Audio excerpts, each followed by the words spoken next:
السلام عليكم واهلا بكم في حلقه جديده من السيارات مع عبد الله. هل الرينو لوجان 2010 هتكون عربيه مناسبه ليك وهتلاقي فيها الحاجات اللي انت عايزها ولا لا؟ ده اللي هنعرفه في الفيديو بتاع النهارده. ما تنساش تدوس اعجاب وتشترك في القناه، ويلا نبدا الريفيو بتاعنا.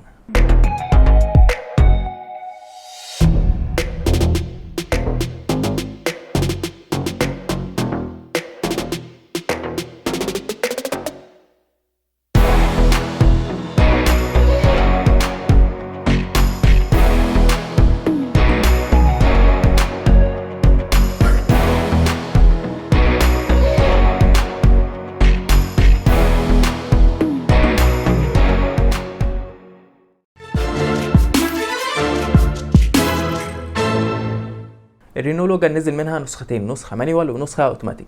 النسخه المانيوال جت بموتور 1600 سي سي 4 سلندر مع 1 كامه و8 صبابات، بيخرج 90 حصان عند 5000 ونص لفه في الدقيقه، واقصى عزم الموتور ده هو 128 نيوتن على المتر. اما النسخه الاوتوماتيك فبرضه جت بموتور 1600 سي سي 4 سلندر، بس الموتور ده كان 2 كامه مع 16 صباب، بيخرج 115 حصان عند 5800 لفه في الدقيقه، واقصى عزم ليه هو 148 نيوتن على المتر، وبيقدر يتسارع من 0 ل 100 في حوالي 12 ثانية. والعربية بتيجي بدفع أمامي، والفتيس في العربية فتيس مانيوال ب5 سرعات أو فتيس أوتوماتيك ب4 سرعات. ومتوسط استهلاك البنزين في الرينو لوجان هو 8.5 لتر بنزين لكل 100 كيلو متر. طبعا معدل الاستهلاك ده بيختلف حسب حالة الطريق. وخزان البنزين بتاع العربية ساعته 50 لتر، والشنطة مساحتها 510 لتر. والوزن الإجمالي بتاع العربية هو طن و500 كيلو، أما وزنها الفارغ فهو طن 55 كيلو. والعربية نزلت بجنود حديد مقاس 15 بوصة مع كاوتشات بتيجي بأبعاد 65 على 185. وبالنسبة لنظام التعليق في العربية فعندك نظام التعليق الأمامي هو نظام الماكفيرسون، ونظام التعليق الخلفي هو نظام السنجل بيم. أما بالنسبة لوسائل الأمان الموجودة في العربية فنزل فيها 2 وسيلة دوائية للسواق والراكب الأمامي مع نظام منع الانزلاق ABS.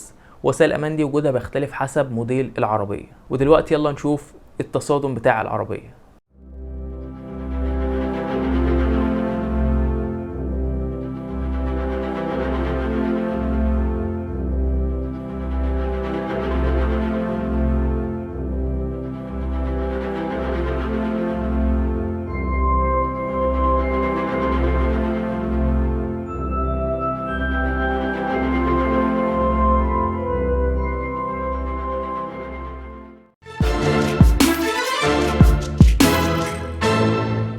يلا نشوف الصالون بتاع العربية. وفي البداية كده هنلاقي معظم الخامات بتاعة الصالون من البلاستيك الناشف، ولكن خامات لحد ما شغالة.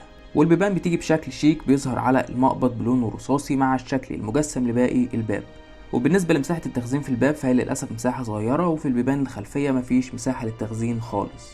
والكراسي بتاعة العربية نزلت بفرش قماش بخامات معقولة، والطارة بتيجي بثلاث أطراف ونزلت بشكلها المتواضع باللون الرمادي. وزي ما احنا شايفين في نص الطارة هنلاقي اللوجو بتاع شركة رينو، وحواليه اطار رصاصي مدي شكل شيك. والعدادات جايه بشكل كلاسيكي وبتنور باللون الاصفر. وعلى الشمال عندك عداد الار بي ام، وعلى اليمين عداد السرعه، وفي النص موجود شاشه فيها علامات عن انظمه العربيه زي الفرامل والارباج والاشارات. وفوق هتلاقي شرط للبنزين والحراره مع عدد الكيلوات للعربيه مشيتها، وتحتها في مكان للساعه. والطابلو بتاع العربيه جاي بتصميم متواضع جدا، مفيهوش اي ابهار ولا اي حاجه. وهنا بنشوف الجزء الوسطي اللي نزل باللون الرصاصي، وموجود فيه فتحات التكييف المدورة، وتحتهم الراديو كاسيت اللي بيشغل اسطوانات وبينزل مع 4 سماعات في العربية. وتحتهم في زرار الانتظار وزراير رفع الازاز الكهرباء، وتحت عندك بكر التحكم في التكييف. من اكتر الحاجات اللي هتعجبك في العربية دي هو الصالون بتاعها، لانه بيوفر لك وسع وراحة جميلة جدا. والكنبة هتشيل 3 افراد بالغين بشكل جيد جدا، هيبقوا مستريحين بنسبة كبيرة. ومن الحاجات الحلوة كمان ان المكان بتاع نفق الفتيس مش عالي قوي، فده هيخلي اللي قاعد في النص يبقى قاعد مستريح.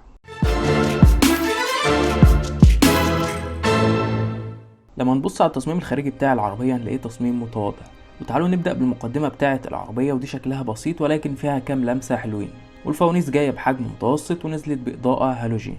وفي النص بنشوف الشبكة بتاعة العربية بشكلها المميز باللون الأسود، وفوقها خط نيكل مدي شكل جميل. والاكسدام بتاع العربية تصميمه هادي، وعندك تحت أماكن لفوانيس الضباب المدورة مع فتحات التهوية السفلية اللي واخدة شكل خلايا النحل. نروح لتصميم الجناب بتاعة العربية، وهنشوف فيها لمسة حلوة في الرفارف اللي منفوخة لبره، ودي بتديك شكل حلو. وعندك في نص الباب الجرايد اللي جاية بحجمها الصغير. ومن الحاجات الرخمة شوية في تصميم العربية هو الجزء بتاع سقف العربية، تحسه مكعبر كده ومسحوب لفوق بشكل مبالغ فيه. وده خلى المساحه الزجاجيه في الابواب كبيره، كمان مش هتاخد من العربيه شكل انسيابي قوي. والجنود بتاعه العربيه عندك جنود حديد مع تصاج شكلها لطيف. التصميم الخلفي بتاع العربيه بنشوف فيه الحافه بتاعه الشنطه من فوق اللي بتديك شكل جميل مع الخط النيكل اللي في الشنطه من تحت، والفوانيس نزلت بشكلها الطولي باضاءه هالوجين. والاكسدام بتاع العربيه جاي بشكل مجسم شويه، وعلى اليمين والشمال في عواكس للنور.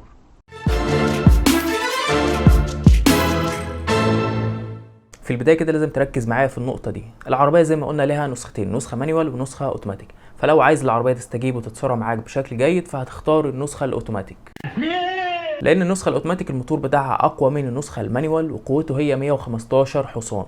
واللي خلاه في تفوق للنسخه الاوتوماتيك هو ان الموتور ده بينزل ب2 كامه مع 16 صباب، فده اللي ساهم في زياده قوه الموتور. اما بقى لو اخترت النسخه المانيوال فهتلاقي الموتور بيستجيب معاك بشكل بطيء شويه ورخم، وهتلاقي في النهايه ان انت معاك موتور 1600 سي سي لكن بيطلع 90 حصان، فدي حاجه مش هتعجب كتير من الناس. لما نيجي نشوف بقى اخبار الثبات بتاع العربيه على الطريق، هنلاقي ان العربيه بتكون ثابته معاك بشكل كويس لغايه 120 كم في الساعه.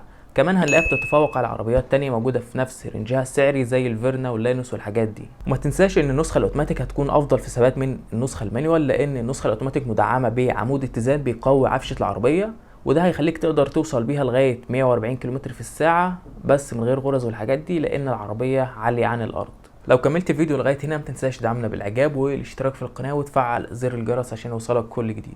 من الحاجات الجميله اللي هتديك الاحساس بالارتياح وانت سايق العربيه هي العفشه اللي بتتميز بالنعومه بتاعتها وقدرتها على التعامل مع المطبات بشكل سلس. كمان مش هتشيل هم ان العربيه تحك في المطبات، لان الخلوص الارضي بتاع العربيه زي ما قلنا 16.5 سم، فده هيخلي العربيه تقدر تعدي على معظم المطبات اللي هتقابلها. وعندك العربيه واخده 3 نجوم في اختبارات الامان الاوروبيه اللي هي اليورون كاب، والعربيه نزلت مصر زي ما قلنا ب2 وسادة هوائيه للسواق والراكب الامامي مع نظام منع الانزلاق ABS، والوسائل دي ممكن تختلف حسب موديل العربيه. اما اداء الفرامل بتاعت العربيه فبتقدم لك اداء جيد مع نظام ABS، ولكن برضو مش احسن حاجه. تعالوا نشوف بقى اخبار التكييف. التكييف بتاع العربيه بيقدم لك اداء متواضع جدا في التبريد مع درجات الحراره العاليه. اي نعم هو مش قوي قوي بس هيلطف الجو. واكبر ميزه تحبها في العربيه دي هي الشنطه بتاعتها، لانها بتسمح لك تشيل حاجات كتير براحتك، لان مساحتها زي ما قلنا 510 لتر، فحمل في شنطه العربيه براحتك.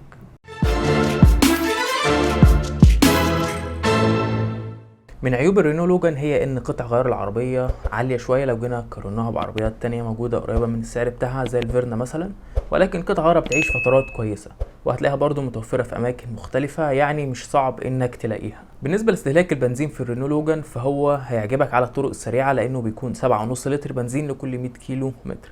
اما جوه البلد فهيعكنن عليك شويه، لانه ممكن يوصل لغايه 10 لتر بنزين لكل 100 كيلو متر. وكان في شكوى من بعض الملاك ان الباور بتاع العربيه تقيل شويه، ولكن بعد كده اتحسن في الموديلات الجديده. لو بتسال على العزل في العربيه فحب اقول لك ان العزل في الرينو لوجان عزل معقول جدا، ولكن برضو للاسف مش افضل حاجه، لان تسمع اصوات خارجيه ابرزها صوت الموتور. سعر الرينو لوجان المستعمله للحالات الكويسه بيتراوح من 90,000 جنيه لغايه 130,000 جنيه.